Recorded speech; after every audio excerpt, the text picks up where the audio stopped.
მე ვარ შალვა გულედანი, დაბადებული 1955 წელს სოფელ ხაისში. 70 შევასრულე.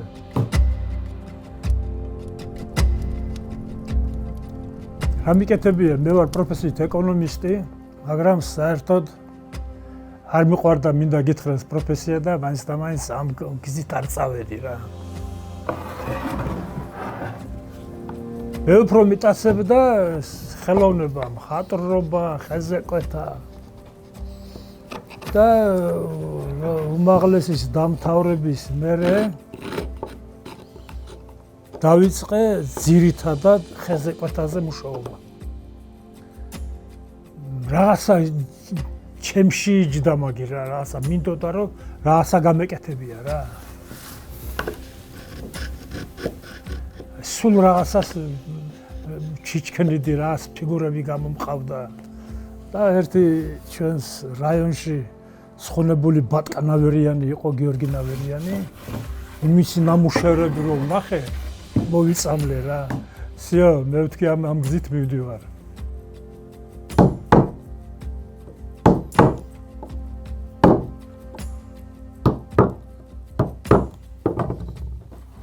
ეს გახლავთ საკარცხულის ერთ-ერთი დეტალი. ზე გეომეტრიული ჭრები და ირგვლივარი ბექა და ბეშკენოპიზარების ჩურთმა. ხელით, ეს ყველაფერი ხელით. დანა უნდა ეტყობოდეს ორნამენტს. ხოლო ჭრა, დატვირთვა იმას აქვს თორე ახლა შენ თუ დაზგით ამოჭერი ფიგურები და რაღაცა ეს ლამაზიც არ არის, ეგრევე ეტყობა.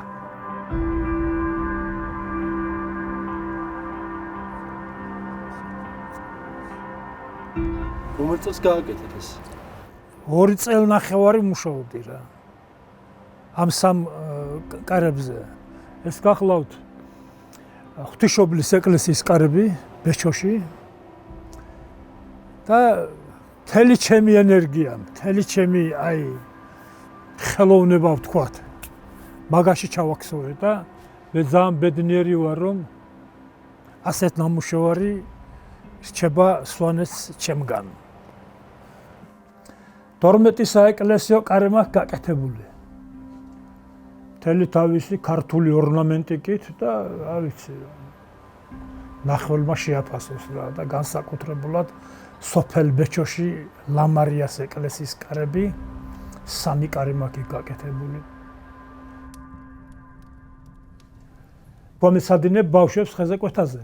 ჩემი სტუდენტები თითქმის მე-3 წელია მაგაზე მუშაობს სკოლაში და ყველამ კარგად აითვისა მაგი ეს სამუშაო, მაგრამ როცა საქმეზე მიდგება და მაგი გინდა რომ გაიხადო შენი პროფესიად, ზოგი საზღვარგარეთ მიდის სამუშაოდ.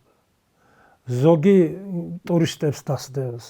ანუ სწრაფი შემოსავალი უფრო ურჩევნია ხალხს, ვიდრე 1 წელიწადი მერე როდის გამოჩნდება კლიენტი იმაზეა მუშაობა და ძალიან ისეთი შრომატევადია რა. ძალიან ბევრია წასული ახლა. მე პირადად ჩემ შვილებზე ვიტყვი რა. ყველა ჩემი შვილი წასული არის სამუშაოდ. რა ვქნათ, შემოსავალი არაფერი არ არის, ხო? ჩემი და ჩემი მეუღლის პენსია გვაქვს ჩვენ შემოსავალი. მეტი არაფერი საერთოდ.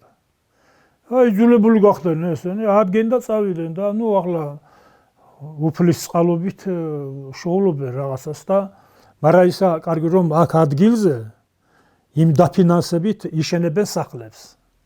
ანუ დაბრუნდებიან აუცილებლად. ასე არის ძალიან მრავალი ჩვენი მესტის რაიონიდან. ნახევარზე მეტი წასულია.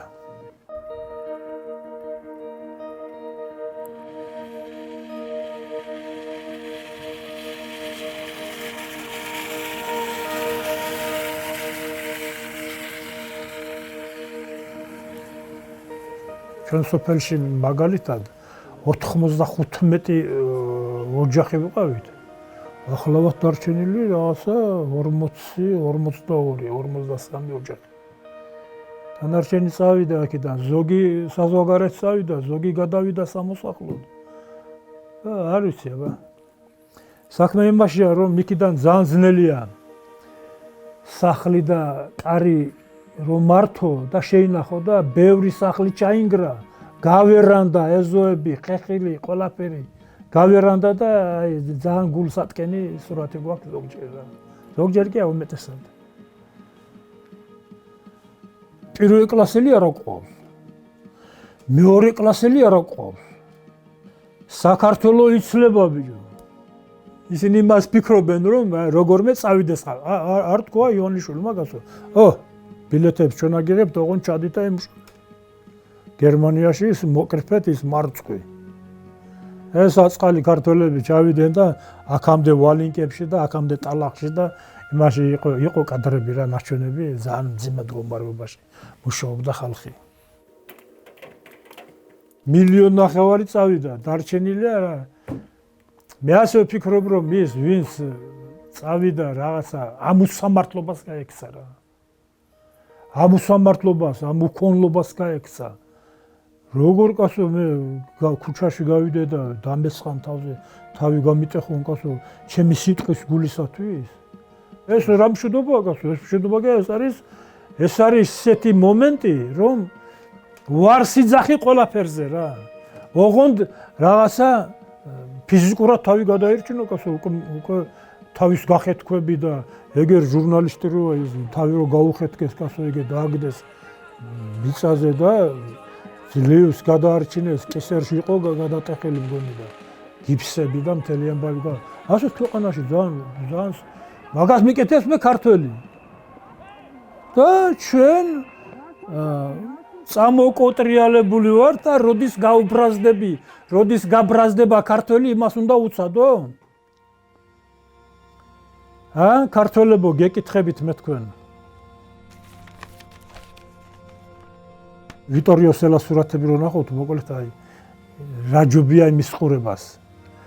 ძველი არქიტექტურა ნახე ახლა შენ. კოშკი, მაჩუბი, ირგვლივ გალავანი. ეს არის რაღაცა ზღაპარი რა.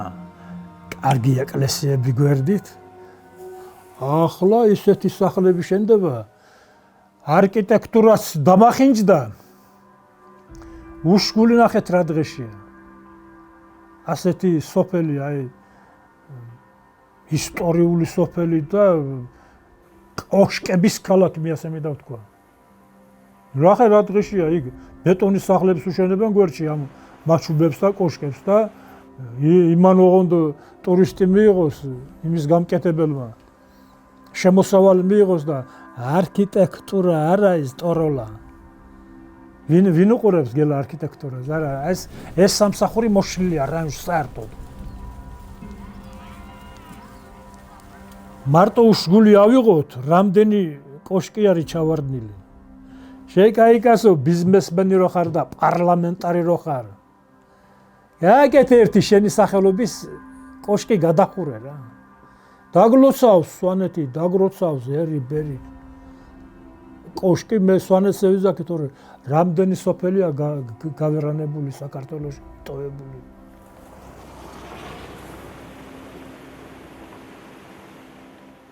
ბიჭო გეკითხები სად მივდივართ ქართველებო სად? რას ვაკეთებთ? აი მე ნებისმიერ დროს შემიძლია მე ჩემი ოჯახი გადავიყვანო ისრაელში. ჩემი შვილები ყველა ისრაელის მოქალაქეები არიან და დავტოვო აქაურობა და წავიდე. მაგრამ მაგი არ მინდა რომ გავაკეთო მე მინდა რომ აქ დავრჩე ჩემს სამშობლოში, ჩემს საქართველოში, ჩემს სვანეთში. ყველამ თქვათ მართალი, სიმართლე. რომ ეს წნეხის ქვეშ ვართ, ამხელა წნეხის ქვეშ ვართ ჩვენ ქართველები და კიდევ ჩვენ ერთმანეთს ყელში უჭერთ ხელს, რომ არა შენ ქოცი ხარ, არა შენ ნაცი ხარ და ასეთ რაზე. მე მთავრობას მოუწოდებ კაცო. ჩვენ სვანეთში იყო ასეთი წესი, რომ აირჩევდნენ მახუშის. ხალხი რო გეტყოდა რომ ბიზია წადი შენ, ახლა ახალი უნდა მოვიდეს, შენ არ ვარგი ხარ, ის კაცი მიდიოდა. მაგათ მოუნდათ ბიჭო ახლა ერთი 9 საუკუნე რომ მიჯდნენ იქა და ქაფონ ფულები, ასე არ არის მაო. გელა იმდენი ფულია ბიჭო ამასენებში იყო ლაპარაკი 5 მილიარდზე ლაპარაკი წაღებული სახლებში ეს ფული ხო 5 მილიარდი. გეყოთ რა ძმაო ეს გეყოთ ჩვენს მოგხედეთ ქართველებს რა. ქართველებსაც მოგხვიდეთ, ჩვენს ხოლმე ერის შულები ვართ რა კაცო. რა შავქვად უნდათ ამდენი მილიარდები ტომრებში რო გაძეძგვილი მუთაკებში რო ინახავენ. მიესი რა იმ საცოდავ საზოგადოებას. მიესი იმ გაჭირებულ ხალხს კაცო. გამოიყვანე მდგომარეობიდან, კაცად ჩაითვლები საზოგადოება დაგაფასებს ხო? არა. ეს უნდა ჩადოს შვეიცარიის ბანკში. იმიტომ რომ როცა ყიზილბაშები შემოგვესევიან, მაშინ რომ მე მქონდეს იქ შვეიცარიის ბანკში თანხები, რომ მე ჩემი ოჯახი გადავარჩინო და შენ ვისე ნაღვლებით უძმახარი. ვისე ნაღვლები, ვის მითხარი, რომელ მთავრობაზე ნაღვლები? როგორ შეიძლება 72 წლის ქალს თავს 3 ვაჟკაცი დაესხეს? 3 პოლიციელი 72 წლის ქალს, ბიჭო, კინო ტელევიზორ დავამტვრე გასო მე ახლა. კი, ბერჯერ ვარ აქციებზე დამყოფი, მაგრამ იმ მომენტში მართლა იქ რო ყოფილიყავი, რა ვიცი რა. აიცი მე შოკში ვარ, რა უნდა ვთქვა, მითხარ. ეს არის ერის გადაგვარება. ქართველი რა არის? ქართველი სიტყვა, ქართული პასუხი, შენი ჭირიმე, შენ გენაცვალე. მეგრულები რო იძახიანს, გამგოლვაფირო. ვახ, შენ გენაცვალე. წყალობა. წყალობა ეს უფრო აღმოსავლურია წყალობა. ჩვენთან სვანურად ვიტყვით მიშგულად ახსი. ანუ რას დამრჩენია ცხოვრება, რას დამჩენია წუთები ცხოვრების, ამას გაძლევ შენ ფეშქაშად რა. იმ ხელა სიყვარულმი და გამოგიცხადო. ეს არის ქართული. ეს როგორ არის ქართული ბიჭო, შენ ორ სიტყვას ვიტყვი და ადგები და თავს გამიხეთქავ. ეს არის ქართული? ქართლობა ვაშე წასე დამთავრებულია რა. და ველოდებით ერი როდის გაიღვიძებს და ბა გაიღვიძეს, სად არის ერი, სად არის ერი? ბიჭო, მე მეგონა 100%-იანი მეგონა რომ სასამართლო პროცესზე ეს პოლიციელი მივიდოდა მზიამაღლობელთან და ბოდიშს ეტყოდა რა. ბიჭო და რა დავინახე? იმის მაგიერ რომ ბოდიში კი არა და ტვინი შერყევა მიმაღებინა ესეთ დამარტყავ ბიჭო. ვაი შენ პატრონს და შენ პოლიციელობას აი მინდა შევიგინო, მაგრამ ვერ ვიგინები რა. ასეთი უნდა შეაგინო. როგორ ბიჭო ქალმა რაცა მივიდოდი და ვეტყოდი მზია ბოდიში მაპატიე რომ რაცა საქმე აღიზრა. ქართველი რომ მაგაზი კადრებდა ქართველი ვაჟკაცი დედის გაზრდილი. მზიამაღლობელი დარჩება როგორც რა ვიცი როგორც ქეთევან წამებული არის ჩვენთან დედოფალი და როგორც აი ესეთ პიროვნება დარჩება ჩვენი მზია ამაღლობელი. ახ ბიჭო ეს რა ყოფილა? ეს ყოფილა მართლა რომელ შევადარე, რომელი ჟანა დარკი და რომელი რავია, ვის შევადარო ეს არის ვაჟკაცობის გამომხატველი სვანეთში ვიძახეთ ყანზურა ხარიქალი რა. არ დაიხია უკან. ის ხროლში შეძრა ის პოლიციელი და რები არ დააბრალა, მეტკინა და ტვინი შევერყა. და ამან რა უთხრა? ამან ის უთხრა რომ კი დაგარტყი და ნეტავ მეტი დამერტყა შენთვის რა კაცო.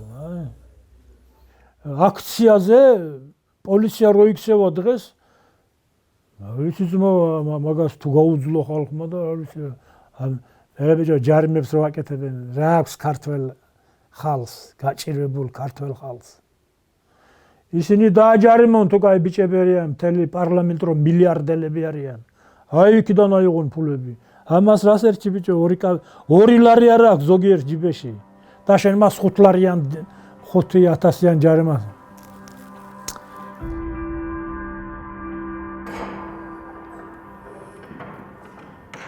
ქრისტიანობა არის ესა რომ ერთმანეთს ყელს ჭრით და ერთმანეთს უჭამთ და ერთმანეთს ვებძვით და ეს პარლამენტარები რომ ყველა გამძღარია და $15,000 აქვს თუ ლარი აქვს ხელფასი და იმას 20 ლარს უმატებ. ამაზე თქვენ აბარისთვის მჭირდებით ახლა რომ ღმერთო დაგვიცავი და რაღაცა. რისთვისაა საჭირო სამღვდელობა მე ვხვდები რა. თუ ერთს არ გამოადექი, თუ თევდორე მღვდელი არ იყავი, მაშინ რაში გჭირდება ეს სამღვდელობა იმისაც რომ ჯიპებით იკატავონ? ამ ხელას ვიცოცხლე და ვიცხოვრე, ერთი მაგათგან სიკეთე აფია მინახია და მივიდი 200 ქვეყანაში. ბევრი არის მღვდელი, იმათი სიკეთე იყოს უფლისგან. მაგრამ უმეტესობა არის შემოგელა ეს ჯიპზე მოკატავე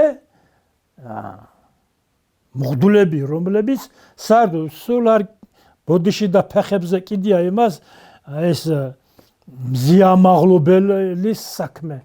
რატო არ ჩავიდენ იქა და რატო არ უთხრეს რომ მე ქართველ ქალს ნუ შეეხებით ძმაო?